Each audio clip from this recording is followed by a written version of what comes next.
Francesca. E depois, quando entrou pra essa banda, mudou. Daí Estamos chegando aqui no campo de tênis, onde tá tendo um torneio da Roland Garros. Pulando. Os dois jogadores, o primeiro e o segundo melhor do mundo, estão jogando já, né? Estão atrasados, né? Chegando aqui na quadrinha de tênis. A neguinha, Vina. Oi, neguinha. Oi. Vinoca. Passa amanhã, né? Aí é o torneio mundial tá tendo. Olha ali os dois jogadores ali. Ah, já estão em campo já. Olha lá. Manolo. Mas que esse jogador ele tá meio gordinho, aquele bicho ali. Não deve ser profissional, não. Manolo é birrento, ele é melhor, né? Por quê, velho? Chamando muito rápido. Que demorou? Tá brabo, cheio de querer sacar daquele jeito louco dele.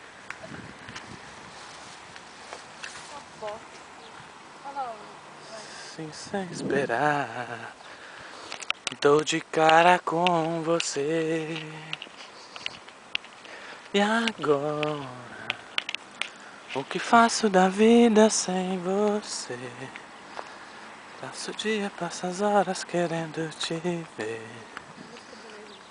Vai fazer sucesso agora no vídeo. Vai pro Faustão. Grave lá, Daí os caras regravam em cima e ó. Papai. Olha lá, o negro. O meio. Já igual uma mocinha, fala com os outros, já igual uma mocinha, né? Aí, aí, malandro. Vai jogar não, é?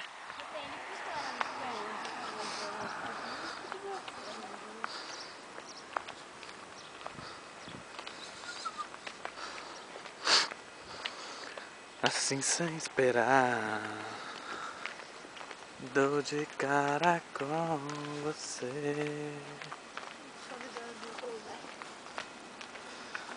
Ali, ó, profissional. Ai, levou, Marcolino. Fora, aqui fora, rapaz.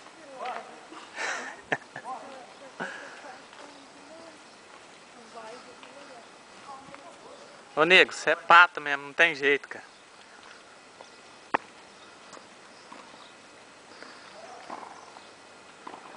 Ó, nego. Vai, Manolo, dá uma sacada daquela pra ver aqui. Ah, não, desse jeito aí não, nego. Tem que ser no canto aqui, cara. Vai dele no Marcolino. Ui, nem vi o cheiro da bola.